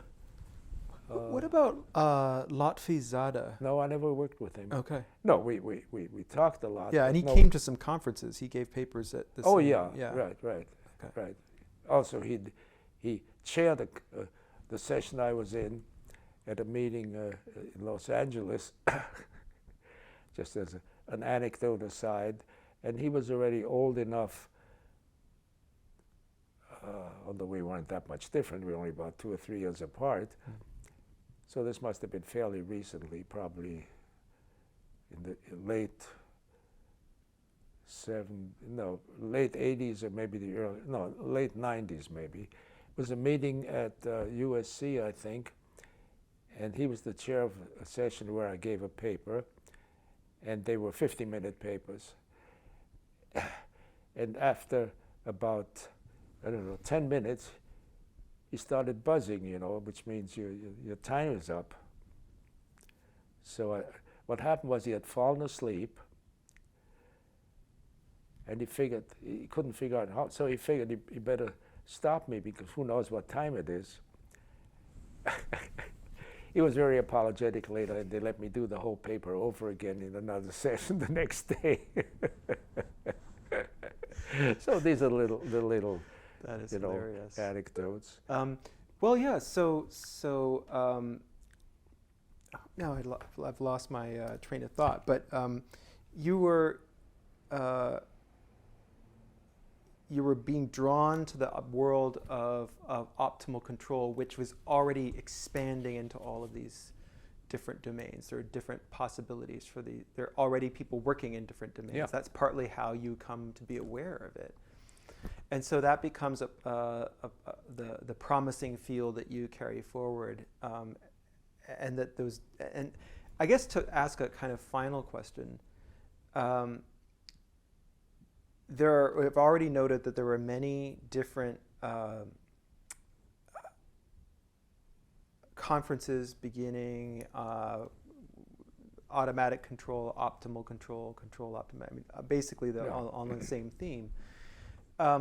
Do you get a sense of the discipline coalescing? Because there's a journal of control optimization, isn't there? There's a journal of optimal control. There are a myriad of journals. Okay. When I started, there were maybe 3 or 4. There must be 20 or 30, maybe more journals. And in addition, you're going to practically write your own journal now by going to India, that kind of thing. Right. In a sense, it's too much because, just give you an idea how the whole publishing thing went. When I became, when Bellman ran the journal, he ran it with just a secretary. He had no staff at USC. He accepted papers personally. He had no, he had associate editors, but generally he had the last word. And there were 12 issues a year, each one maybe 150 pages.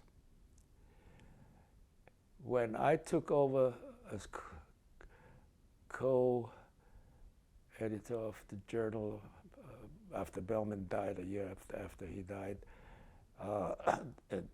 there was a mathematician, Boas, B-O-A-S, who was my co-editor for only 3 years, and he died. And then my co-editor became the chair of the math department at Georgia Tech, Bill Ames. And we did that together for 16 years. When I quit, he carried on for another 2 or 3 years.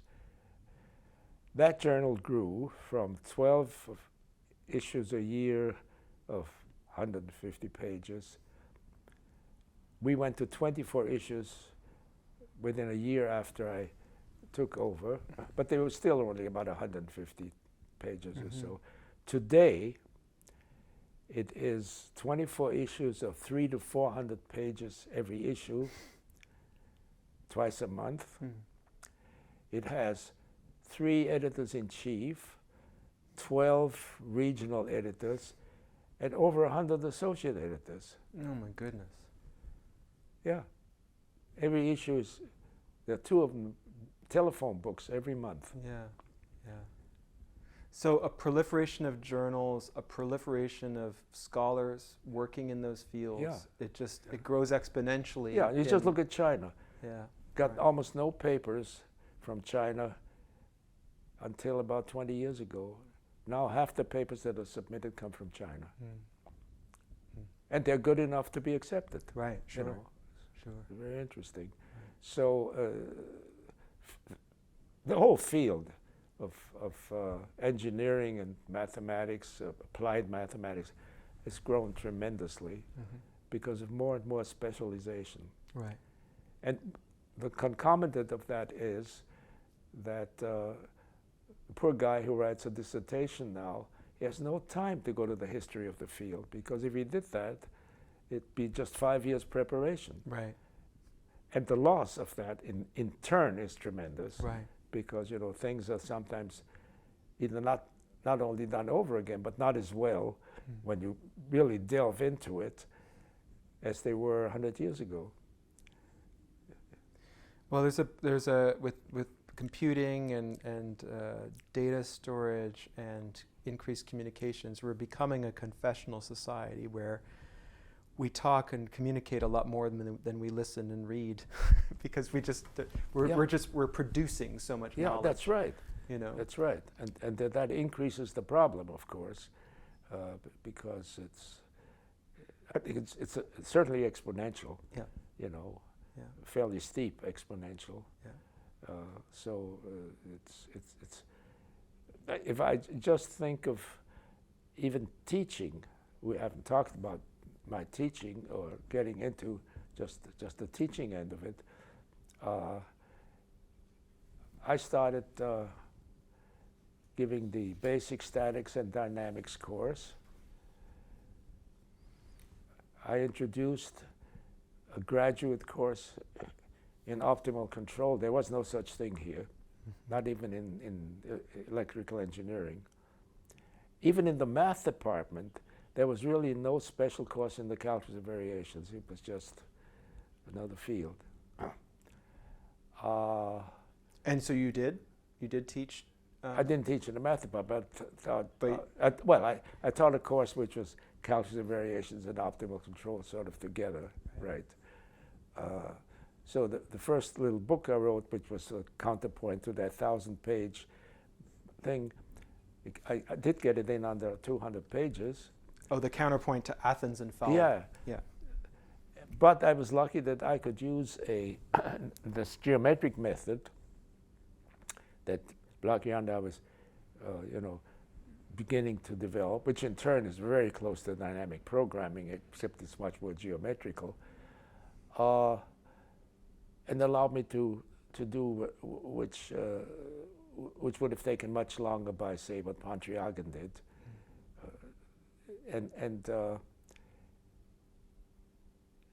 It really is interesting because this is a book, middle 60s, which I'm very often reminded of because people would either contact me. I think the most recent one, or one of the more recent ones, was an engineer, mathematician, applied mathematician, who teaches at the University of Hawaii, originally from Uzbekistan, but educated in Russia. That was still the Soviet Union. He's probably a man in his 40s, who came to see me, contacted me and came to see me a couple of years ago, made a special trip from Hawaii to here, only for 3 days, because he said that when he was a student, I forget now, he was at a major university. It wasn't Moscow, but I think a major university. His teacher recommended that book, that little 200-page book. And he says that was his introduction to optimal control. So that speaks to you, that's more, I think, evidence or suggestion at any rate that you are thinking like an insider-outsider. You're thinking about breaking down the silos and like how can you make, instead of an 1,100-page catalog of optimal control theory, what is a 200-page with, you think in terms of examples, real examples that illustrate what is happening? As a matter of fact, that book was primarily theory. Oh, wow. Oh, no, no, that was, my book was, and the Athens and Felt book was very heavy in theory, but mostly for linear systems, you know. It's very interesting. It finally got whittled down to about 750 pages when they published it. I really don't know how conscious these things are. You know, in retrospect, you can say, aha, this follows from that. In most cases, this wasn't a planned development. It was the only book that had a very large number of copies sold, because there were very few books at the time for that field. You know, it was in the many thousands. Today, if you write a book in that field, if you sell 300 of them, you're doing pretty well, because everything is so specialized. Right. So that was nice. You know, I could still use more money at the time. But, and it went through either 3 or 4 editions. So it's interesting because, as I say, I still get people, usually from strange places, you know, or not highly developed places, that somehow hit that early, that book, either because it was recommended to them by a teacher or because they found it in the library or whatever. Is it because there's a low barrier to entry thing as well? Because you mentioned Uzbekistan, and it's translated in the Soviet Union, it's translated into Russian, not it, but optimization techniques, your first volume. That little book was translated into Russian. Okay, but in 65, optimization techniques is translated. But only Russian, not other foreign languages. Oh, okay. No, Interesting. No, Interesting. because almost everybody by that time accepted English as the lingua franca. Right, for engineering. Whereas in the Soviet Union, they felt, you know, they were sort of standing by themselves at the time. Right, interesting. No, that little book was translated into Russian, into Japanese, beautiful Japanese edition, in Polish,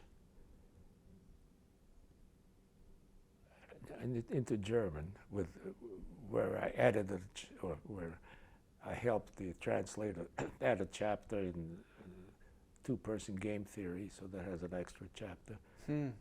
Yeah, I think either 4 or 5 languages. Yeah. Yeah, but that's again true because this was in the 60s, and there are very few books in the field. It's surprising, you know.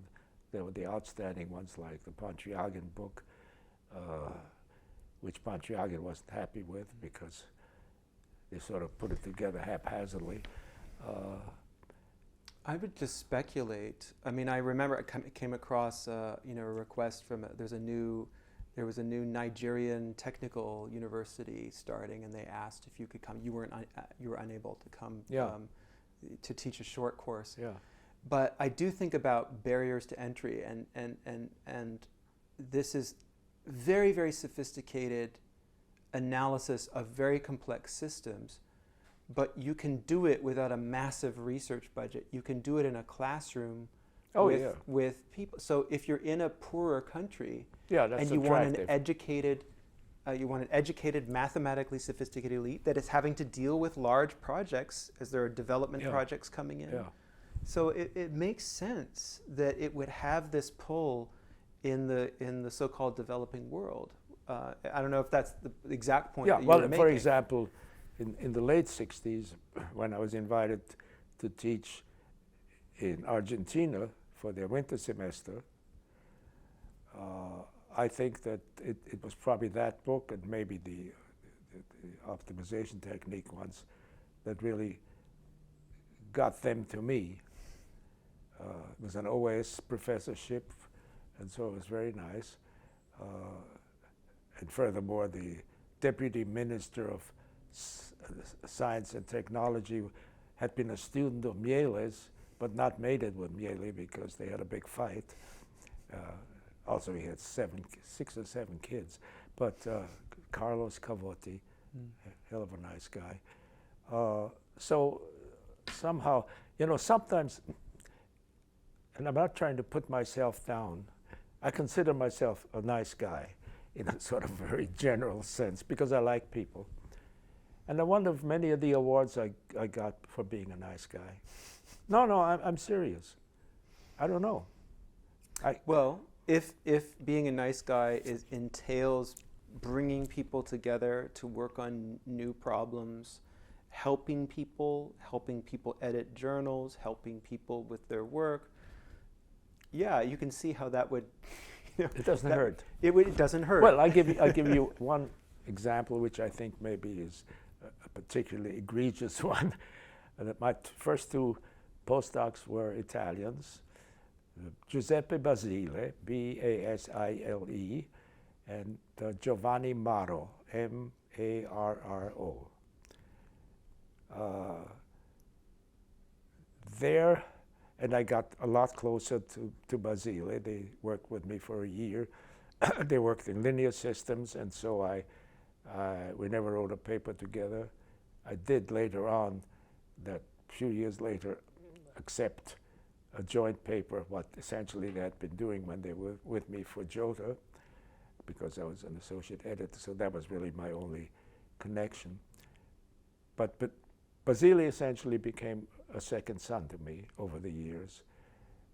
His father, however, was the Dean of Engineering at the University of Bologna.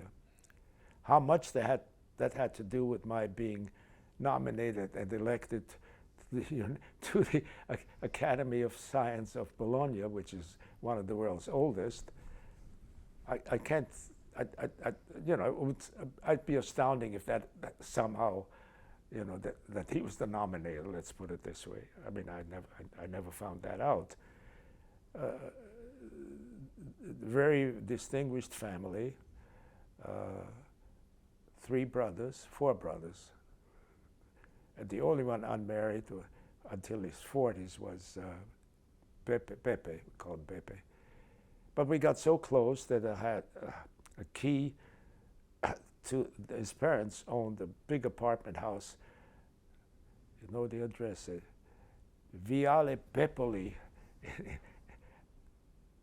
Dodici. Yeah, Viale Pepoli Dodici in Bologna. If we went to Bologna, we always stayed either in an apartment in the house because they had maybe an empty apartment, or had the key to the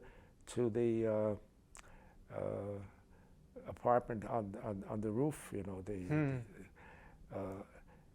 And you know, and the terrible ending of however, I saw both Morrow and we're looking way ahead, but that's okay. For my 80th birthday celebration in near Stuttgart, it was the Daimler Chrysler Executive Center. And in 85, no, 2005. That's the last time. And Basile was one of the few real engineers that I ever met. He could design, for example, he designed a very sophisticated autopilot, both for boats and planes. He was an excellent pilot himself. In fact, I flew with him from Bologna to Corsica when he was certifying the autopilot.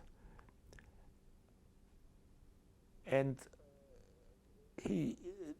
that autopilot was being produced for airplanes in the United States by a small company somewhere in Arizona. But he also very often stayed in the house of Rudi Kallmann, which is another icon that I encountered, very famous man. He died 3 years ago. The Kalman filter, which is a very sophisticated mathematical model to deal with uncertain system control. He was another one of these things, like a person like Bellman. Not very well liked because he had a very sharp tongue. And him I met, where did I meet him? I guess he invited me. He was chairing a session first session of International Conference on Cybernetics or something in Italy. And he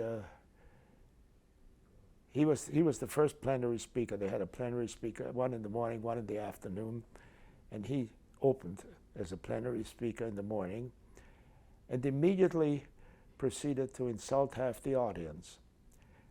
We had a lot of people who were interested, because of the Kalman filter, that's such a fantastic thing, from particularly Africa, young people who wanted to train themselves in advanced methods, but most of them in sort of operations research in economics. That kind of thing was the more practical thing. They weren't building rockets. And the first thing he said was, mathematical economists are idiots. And then tried to prove that by saying they don't even know what's the dependent and the independent variable and that kind of thing. So that set the tone of the meeting. Then in the afternoon, when I gave mine, during the question period, he raised his hand. And he was known really to give you a hard time. No, he said, I see there are not many questions. He was chairing that session. So, you know, I didn't quite finish what I wanted to say this morning. We'll use the remaining 5 minutes, and I will tell you more. That was Rudi Kallman. Or, for example, in 1988 was the 800th anniversary of the University of Bologna, something like that. And they had a special year, 88 it was, and every month one person got an honorary doctorate. It was Mother Teresa who got it in year 1 of that meeting. And Rudi Kallman, I think, was the 10th month or the 9th month. And I was walking with him after lunch, and he had just won the Tokyo Prize. That's a lot of money. And he very proudly told me, you know, I accepted it, but with the proviso that they would change the money into dollars and pay the fee and give it to me in dollars. You know, he was that kind of guy, yeah, you know. Yeah. It got so bad. He was at Harvard, I think, and became a professor at Stanford. And of course, you couldn't get to his classrooms. The lecture halls where people, wanted to take Rudy Kalman's course. Second semester, he had 30 people left because he insulted the students. Students would raise their hands and say, "Excuse me, Professor Kalman," and then ask a question. And his standard answer was, "If you would not be so stupid and knew some mathematics," like the other way around. "If you knew some mathematics, you wouldn't ask such a stupid question." That was very often his answer. Mm. So that was Rudy Kalman. I think, this is sort of the counterpart to Bellman. Bellman wasn't that crass. Right. Yeah. But the lesson is, because it is a contrasting case to, when I was saying that being nice is a kind of a complement to an accomplished career, where that you're opening doors to people, you're bringing people together, you're asking new questions, and you're facilitating and building. And some of these accomplished people could be jerks. So that's another. Oh well, no, of course. I'm not surprised, but that those were sort of two prime examples. Right. Yeah, it's interesting. It's very interesting because you get the whole spectrum of people. I'm sure that's true in every field, of course, but maybe particularly in a technical field. Mm-hmm. People who want to be completely dedicated to solving practical problems, so never mind all the fine points, mm-hmm. kind of thing. Mm-hmm. And then other people where life is, the fine points, and makes life more interesting, of course. But I've certainly encountered both mm-hmm. parts, And then who did what first? We talked about this maybe before. I'm not sure that we. The priority dispute. Well, yeah. Who did what first? Yeah. Yeah. We haven't, and what does it fit into our timeline? Yeah, I think that you've talked about it generally, yes. Yeah, no, but it's just about the timeline because Isaac's book came out just about that time, middle 60s. Mm-hmm. A differential game, I think it was called Differential Games. And Isaacs, as I mentioned before, and Bellman had been working at Rand Corporation in the 40s. Right.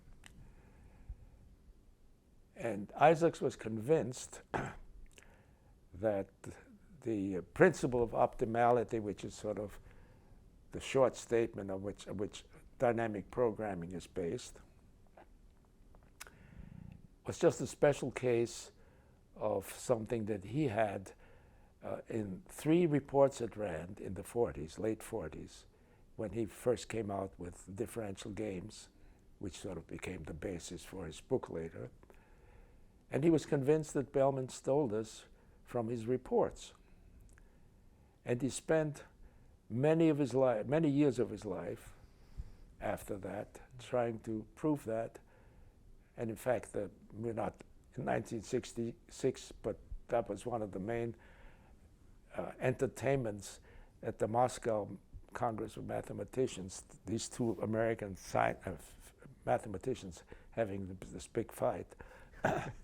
And he was, it's just incredible how all-consuming that was for Isaacs, who later became a professor at Johns Hopkins.